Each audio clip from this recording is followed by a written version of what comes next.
excited to talk to you about Jest and Storybook and UI component testing. It's my first time in Philly. I'm very excited. I had my first Philly cheesesteak yesterday. Where? I went to Sonny's. Sonny's? It's like S-O-N-N-Y. It's like right around here. Would you guys? All right. I'll be looking for recommendations then. All right. Yeah. What's the place you said? Jim's? Okay. I'll have to check that out. Yeah, my name is Diego Hernandez. I'm a front-end developer at IBM, where I work in the IBM cybersecurity business unit. So we build security software for large enterprises. And yeah, we are kind of, the development of all of our applications is kind of spread all around the world. And so we have to be really good at making our code really consumable and really testable so that we can all kind of like collaborate around the world. I'm based in Chicago. Yeah, so this talk is based in my experience of kind of learning how to test and specifically testing UI components.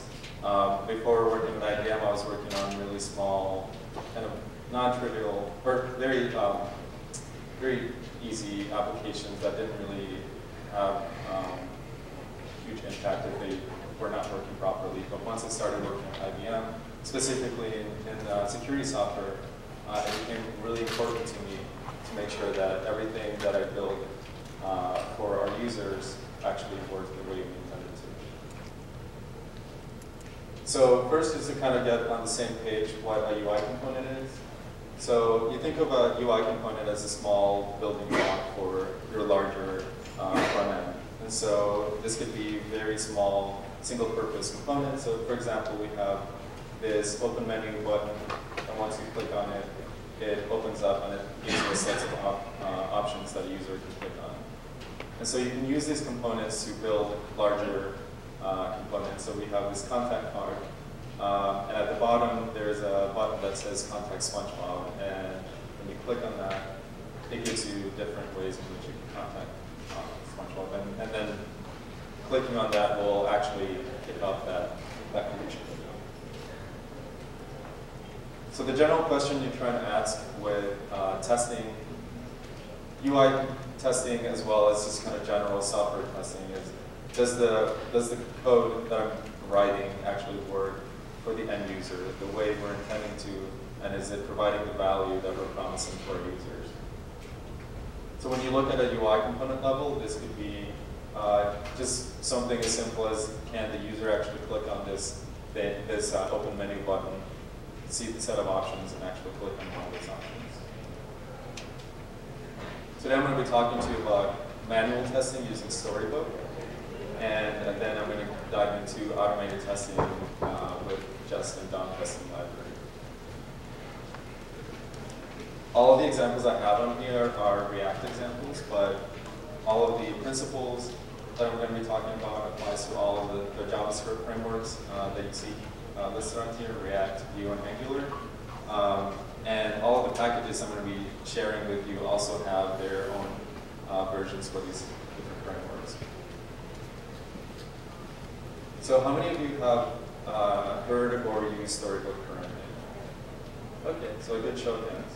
So hopefully I can teach you something new or get you excited about Storybook. And for those who haven't heard, I hope that you go home and check it out. To get started with Storybook, there's really only one package you would install. So this would be the Storybook for React package, and then you would add an npm script that runs the start Storybook command.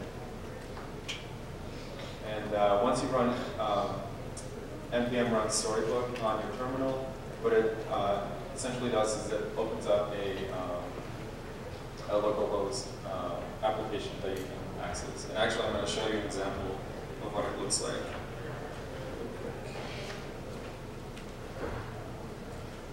So this is Storybook. It is a it is a development environment where you can render your components in isolation. So this gives you a really granular look at how your components look and behave. So for example, I have this base overflow menu that I can just click open and actually select an option. And you can render different variations of that component. And it has a bunch of different add-ons, which I'm going to kind of show you in just a little bit, but just to kind of give you an idea of what this looks like.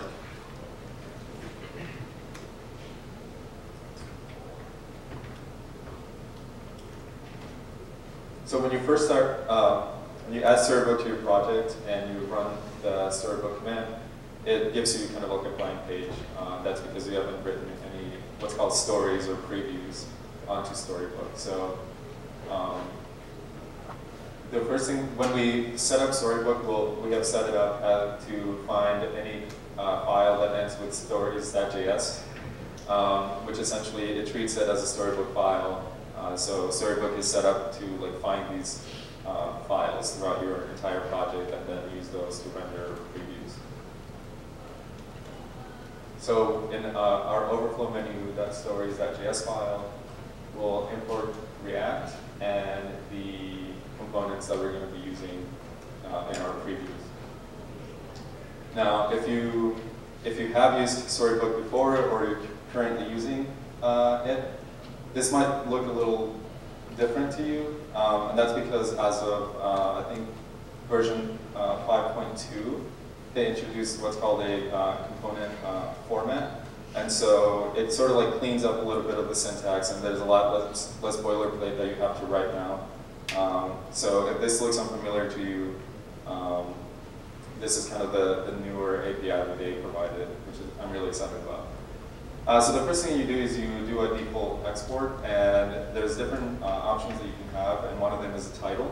And so this will sort of like group all of the stories together. If you remember when I showed you the overflow menu, and there was like a base one and had a bunch of other ones inside of that list.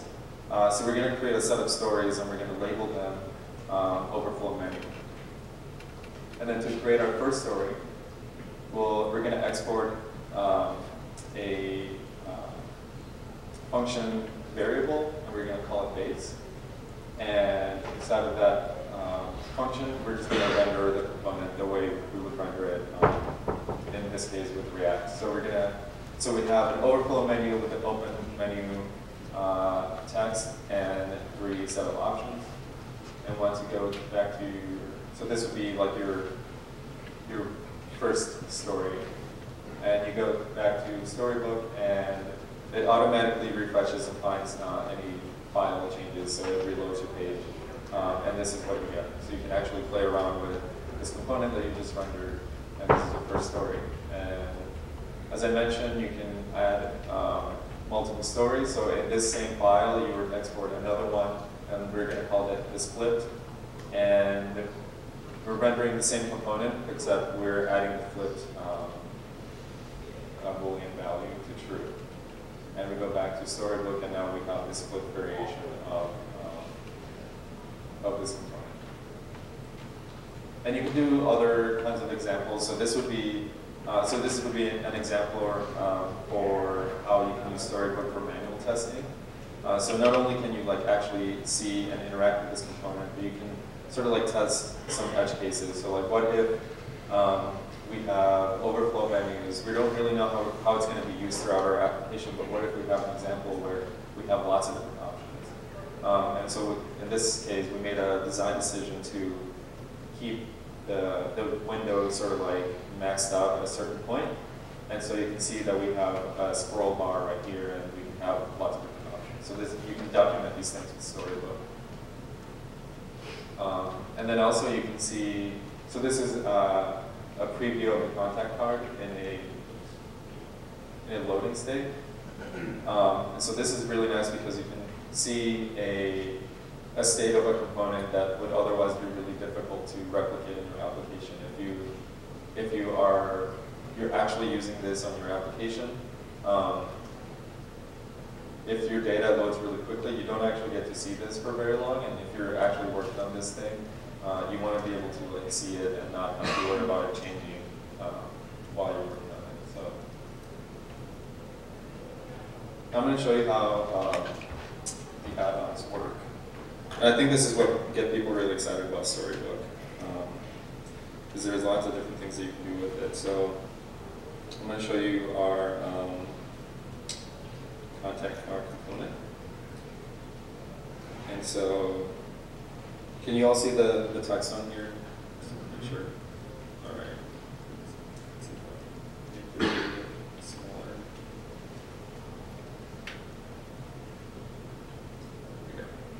Okay, so one of the ones that we use a lot is called knobs. And essentially what it allows you to do is it allows you to create a form that you can add different values to, and as you change the value, you can like see it updated real time in your component. So if I say, you know, basically I can sort of change the values on here, and you can see it updated.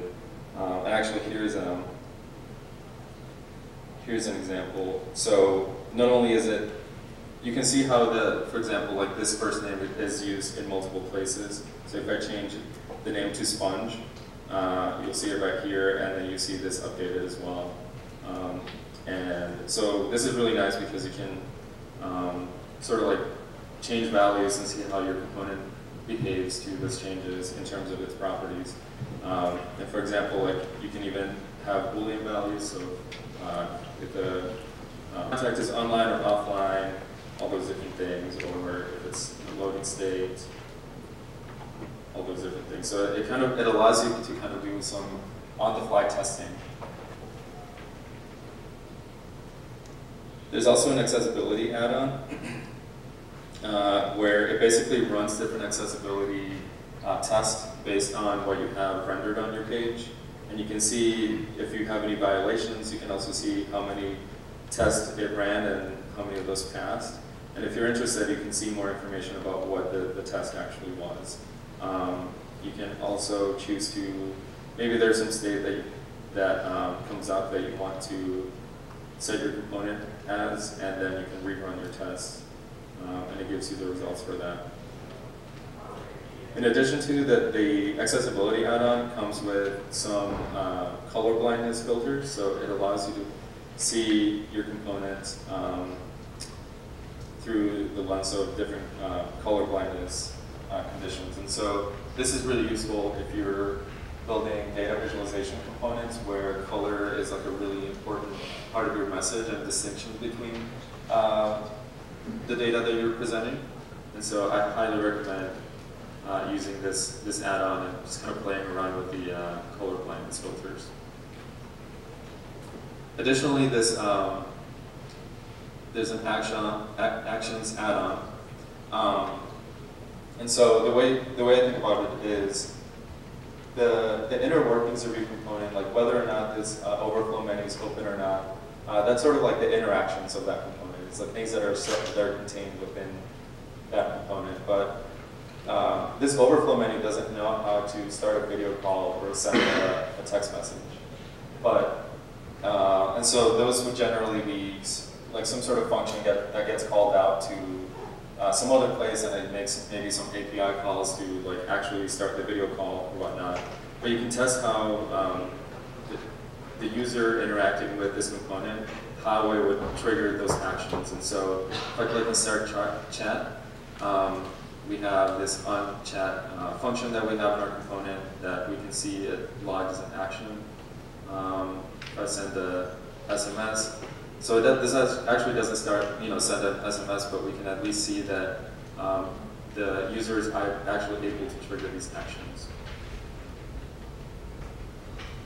Additionally, this is sort of a new thing.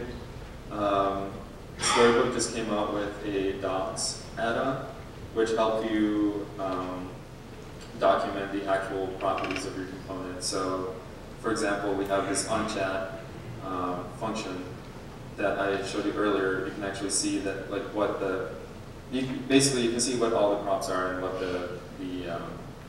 that intended data type would be.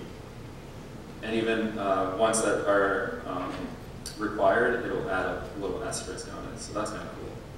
And you can even see like all the different stories for that actual component in our storybook.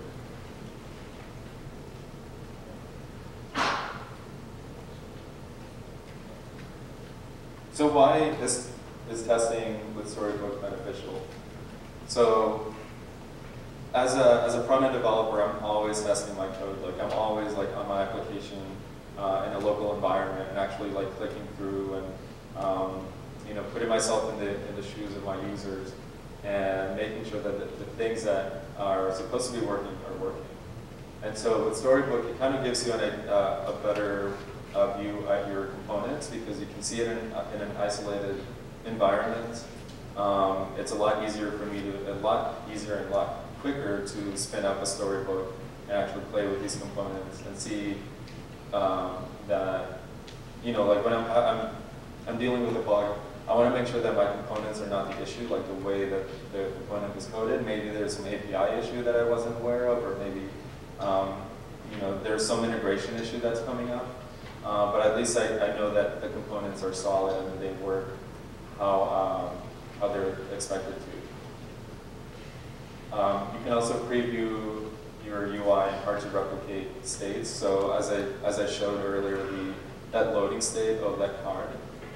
If I have an actual application that is rendering this as the page loads, I only get like a couple seconds before those go away and the actual data gets populated. But with Storybook, you can basically pause that and just like see how the animations of that loading state work and the colors and all those things. It also serves as a really good place for design documentation, and we use it a lot for getting design sign up on whether or not we actually implemented the UI the way it was designed. Yeah, so you can verify styles and animations of interactions because this is actual working code. And you can publish it as a static site. So all the projects, for the majority part, for the major part of our platform, all of the projects have a GitHub Pages static storybook. So we can all sort of see what components we use in our applications. And if we ever need to share any of them, we can easily kind of start that conversation because we all know what we're all building. So now I'm going to talk about automated testing with Jest and DOM testing library. I hope you're ready. We're going to be showing a lot of code. And if you haven't figured out, I really like SpongeBob. So yeah, so to get started with testing with Jest and DOM testing library, we install the testing library Jest-DOM. So it's sort of like it enhances Jest to be able to do DOM-specific assertions, and I'll show you what those look like.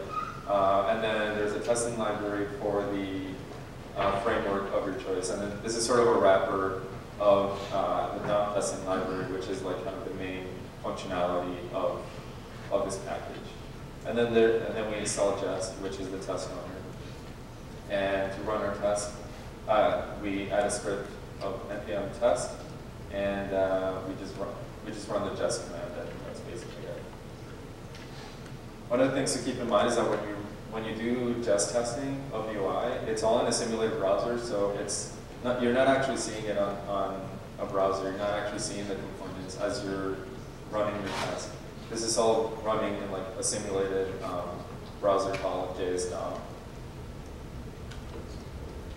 So for this first test that we're going to have is we want to make sure that we can't see, when we first render this component, that we don't see any of the options where they're like sort of hidden away. So to do that, we're going to create a file called overflow.test.js. And again, Jest is set up to actually find these files that end with .test.js. So we don't need to do any setup for that. So in this file, we're going to import React, and then the render function from the testing library, as well as the components that we're going to be rendering in our tests. We use the test function, and then we label our test. So in this case, we're testing that the options are not visible by default. Then we use the render function, and inside of that, we'll just sort of like create the structure that we want to render. In this case, we have an overflow menu that has the text of open menu, and it has one option. You would have maybe more options, but just like keep it on the slide, have one. When you, and then you would add what's called an assertion, and it's basically what you do is you run this code with some input, and then the assertion that you make is like what the output of that process you compare that to what you're expected it to be. So in this case, we expect if we look for an element that has the text of option 1, that it is not in the document. So that's what an assertion looks like. And so if you're familiar with Jest, but maybe not with Jest DOM, this is a DOM specific assertion that comes with Jest DOM. So when you run this test, you go to your terminal, you run npm test, and you see that our test passed. And we already knew this because of our storybook example. But now we want to, so I want to talk about some ways in which you can make your tests a little bit better.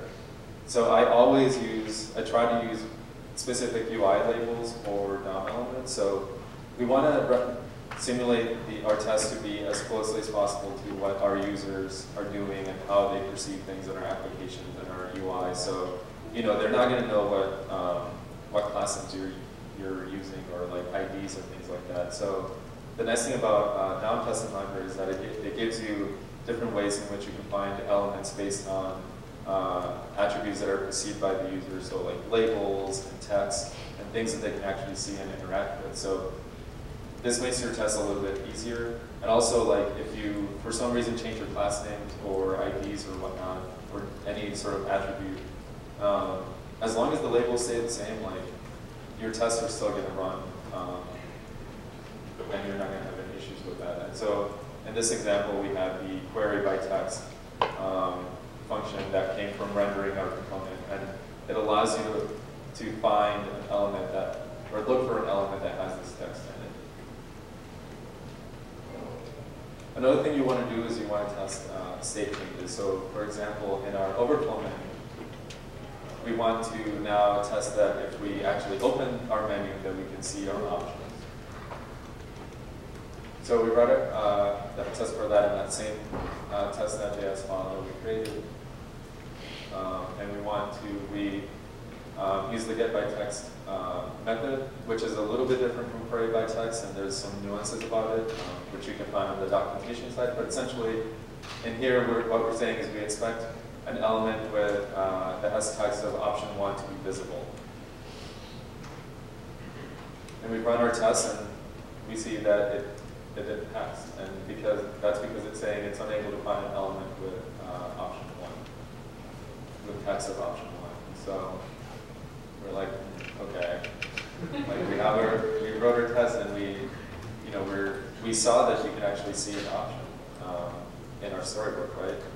Well, the thing that we forgot to do is in our test is we forgot to actually open that menu. So you have to be very descriptive, or like step by step with your test. Essentially, how a user would actually interact with this. So we go back to our test, and now we include the fireman object that's coming from the testing library, and we fire a click event on an element that has the text of open menu. So in this case, we're opening that primary button, and now we add our assertion right after that. So now when we run our test, we see that passed. That's because we actually opened it. Okay. So the nice thing about these types of tests is that they sort of like replicate what the behavior of the user is and the behavior of the browser. One of the things I want to point out is that you can make your assertions as specific as possible. So for example, in the test that I just showed you, we could have just said that we expect the element of with text of option 1 to be in the document. But we can go one step further and say that it's visible. So if you think about this assertion, it's actually taking you a step further. Like it's already implying that it's on that it's on the document. And so we're now kind of saying like it is actually visible. Like it's where if for whatever reason like the component is not in the document, this test is going to fail. And so we're making extra care and saying that yes, it is on the document, but it is also visible to the user. You also want to test some component variations, so some prop variations. And so this is the last test I'm going to show you, I believe. But essentially, what we're going to test is that action of starting a chat. So when we click on Contact SpongeBob and start chat, essentially, if the user is online and we have an on-chat function, that it in fact calls that function when the user clicks on start chat. All right, really good. So for the test, we're going to call it initialize this chat. And the first thing we're going to do is we're going to create what's called a mock function. And we use Jest.fn. And so yeah, the mock function it's kind of a plain function. It doesn't really do a whole lot. But it keeps track of like how many times it's called and what arguments were used to call that. And so if you want to make sure that like when the user clicks on something and it kicks off some action, maybe you want to know like what data is getting passed to that API from your UI layer. And so this is what these mock functions are for. And so we can pass that in as a property of our components. In this case, the onChat function property. We use this function mock. And then we're going to fire some events. So we're going to click on a text that says Contact SpongeBob. So we're going to open that overflow menu. And then we're going to click on Start Chat. And now in our assertion, we say that we expect the onChat mock, which is that mock function, to have been called a certain number of times. In this case, we're saying 1. And so if you're familiar with Jest, there's another assertion that says that I believe it says to have been called. And that basically tells you whether or not it was called. But again, I'm kind of going a step further and saying that I expect it to have been called 1 time. Because, like if it was called 0 times, that means it's not actually sending that action.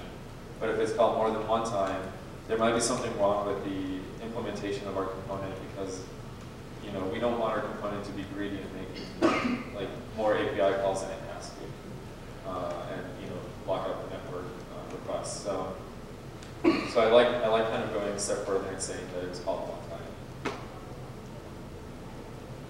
time. And so this sort of gives you an example, an idea of like how integration tests are really useful and how they sort of like encompass a lot more of how things work together. So for example, we have the contact card, and our test was for the contact card, right? But in our process, we actually interacted with that overflow menu. So we also tested that overflow menu actually worked the way we intended to. So with that one particular test, we're testing both 2 components at the same time, which is nice. And it gives you a lot more value per test, essentially. So why is testing with Jest beneficial? Well, you can write hundreds of these tests and have those run in a matter of seconds. If we were to manually do all these different tests every single time that we make changes in our code, that would take us way too long. And we're developers, so we like to automate things. So that's kind of nice. It allows you to, with down testing library, you can interact with UI like the end user would, with labels and things like that. You can also test integrations between components, and you don't need to be aware of how all these components are configured together. As long as if you're thinking about it from the user's perspective, you're just clicking the different buttons or typing in text in certain fields. However, like that testing state and prop changes and the variations of those. Make assertions as specific as possible and make a lot of assumptions along the way when you're writing these assumptions. Because if any of those assumptions are are not true, then your test will fail, and then you'll know that there's something wrong with that. And write more integration tests because they give you a lot more value per test. With that.